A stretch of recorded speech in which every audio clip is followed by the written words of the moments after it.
السلام علیکم، میں ہماریہ لیجیے، آپ دیکھ رہے ہیں میرا چینل۔ اس وقت آزاد کشمیر میں کرٹیکل سچویشن ہے اور یہ جو کھیل کھیل رہے تھے وہ کھیل مکمل طور پہ ان کے اوپر الٹا پڑ چکا ہے۔ ان کو جو لگ رہا تھا کہ سچویشن ان کے کنٹرول میں، ایسا کچھ بھی نہیں، آؤٹ آف کنٹرول ہو چکی ہے۔ ان کو لگ رہا تھا کہ جو ڈی چوک پہ ہوا وہی سارا معاملہ ریپیٹ کیا جائے گا، وہی دہرایا جائے گا کشمیر میں بھی۔ لیکن آزاد کشمیر کے لوگ جو ہیں وہ نہ صرف ایک ساتھ کھڑے ہوئے ہیں بلکہ انہوں نے سڑکوں پہ نکل کے یہ واضح پیغام دے دیا پوری دنیا کو کہ ہم نہ جھکیں گے، ہم نہ بکیں گے۔ ہمارے تو مطالبات ہی بہت کم ہیں۔ کتنے لوگ ابھی تک وہاں پر مارے جا چکے ہیں، پولیس کے کتنے لوگ اس میں شامل ہیں، کتنی تعداد میں لوگ اس وقت زخمی ہیں، کہاں کہاں سے پولیس کو بھیجا گیا، کن کن شہروں سے پاکستان کے جو ہے پولیس وہاں پر تعینات کی گئی، گاڑیاں کیوں جو ہے واپس آ رہی ہیں، جو ہیلی کاپٹر کے تھرو کس طرح سے اسلام آباد پولیس کو پنس جو ہے وہ پہنچایا گیا تھا، کیا معاملات ہیں آج کی ویڈیو میں اس پر بات کریں گے۔ اور ایگزیکٹلی یہ 3 سال سے مذاکرات کا کھیل کھیلا جا رہا ہے، 3 سال بعد ان کی بس ہو گئی ہے۔ بہت ہی جو ہے کم ان کے مطالبات تھے، 38 نکات، اس میں سے کتنے مانے گئے اور کیوں یہ سچویشن اتنی کرٹیکل ہوئی ہے۔ میری آزاد کشمیر میں لوگوں سے بات ہوئی ہے اور ان کی جانب سے جو اوتھینٹک خبر پہنچائی گئی آج کی ویڈیو میں اس میں شامل ہم کرنے جا رہے ہیں۔ ریکویسٹ ہے جی چینل کو سبسکرائب کریں، ویڈیو کو آخر تک ضرور ملاحظہ فرمائیے گا۔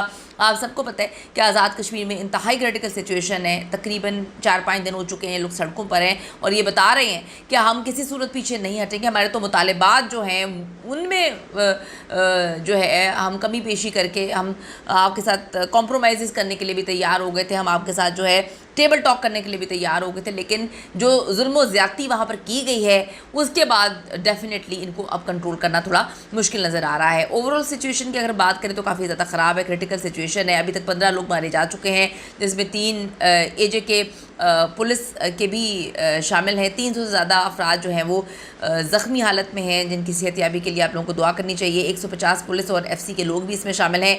اسلام آباد پولیس کے 50 سپاہی جو ہیں وہ کل لوگوں نے پکڑ کر بند کر دیے تھے، جن کی جو ہے رات بھر پھر ان کو اپنے پاس رکھا اور پھر رات کو چھوڑا۔ ہیلی کاپٹر کے تھرو اسلام آباد پولیس کو پنس پہنچایا گیا ہے۔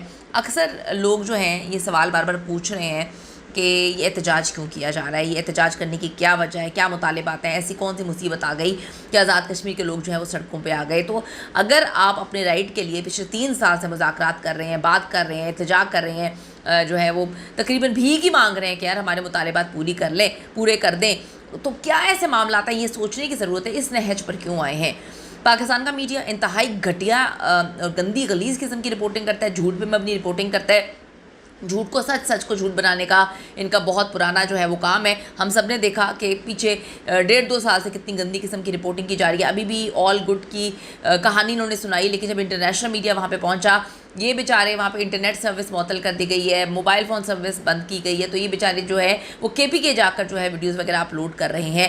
اصل میں معاملہ کیا ہے؟ گزشتہ 3 سالوں سے جی عوامی ایکشن کمیٹی اور جو حکومت کے درمیان مذاکرات اور معاہدے جاری ہیں۔ تقریباً کل کی اگر ہم بات کریں تو 38 نکات پر گفتگو کی گئی، جس میں سے 36 ایسے ہیں جو ایک دن میں حل کیے جا سکتے تھے، مگر جی 2 بڑے اور بنیادی مطالبات وہ ہیں جنہوں نے اس تحریک کو اتنا جاندار، شدید اور پھر عوامی حمایت والا بنا دیا ہے۔ نمبر 1، جو اشرافیہ ہیں ان کی مراد کا خاتمہ کیا جائے۔ جو کشمیر کے وزراء ہیں، مشیر ہیں، ایم ایل ایز ہیں، بیوروکریسی اور ججز کو ملنے والے بے تحاشا غیر ضروری مراد عوامی غصے کی سب سے بڑی وجہ ہے۔ یہ آپ کو دیکھنا چاہیے کہ نیپال میں بھی یہی چیزیں ہوئی تھیں کہ کس طرح سے ان کے بچوں کو جو چیزیں مل رہی تھیں، عیاشیاں، اور سوشل میڈیا پہ اپنی عیاشیوں کے جو ہے اپنی گاڑیوں کے اور اپنی جو ہے پیسے کی دھوم مچاتے تھے، تو یہی وہاں پہ سچویشن ہوئی ہے۔ اب جی ایک ایم ایل اے کی بنیادی تنخواہ 4 لاکھ روپے ماہانہ ہے، اس کے علاوہ 4 گاڑیاں جو کہ سرکاری گاڑیاں ہیں، پیٹرول، درجنوں ملازمین، ان کے اخراجات، گھروں کے کرائے، بجلی کے بل، مہینے کے 4 گیس سلنڈر، مزید نہ جانے کیا کیا سہولیات ان کو دی جاتی ہے۔ یہ سب کچھ تنخواہوں کے علاوہ ہے۔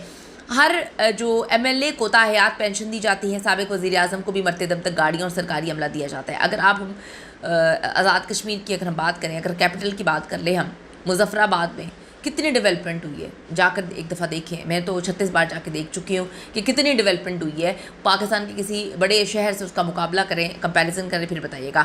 یہ سب ایک ایسے خطے میں ہو رہا ہے جہاں عوام بنیادی سہولتیں، تعلیم، صحت، روزگار اور انصاف کے لیے ترس رہی ہے، اور یہ جو عیش و عشرت ان لوگوں کو دی جا رہی ہے، یہ انتہائی غلط چیز ہے۔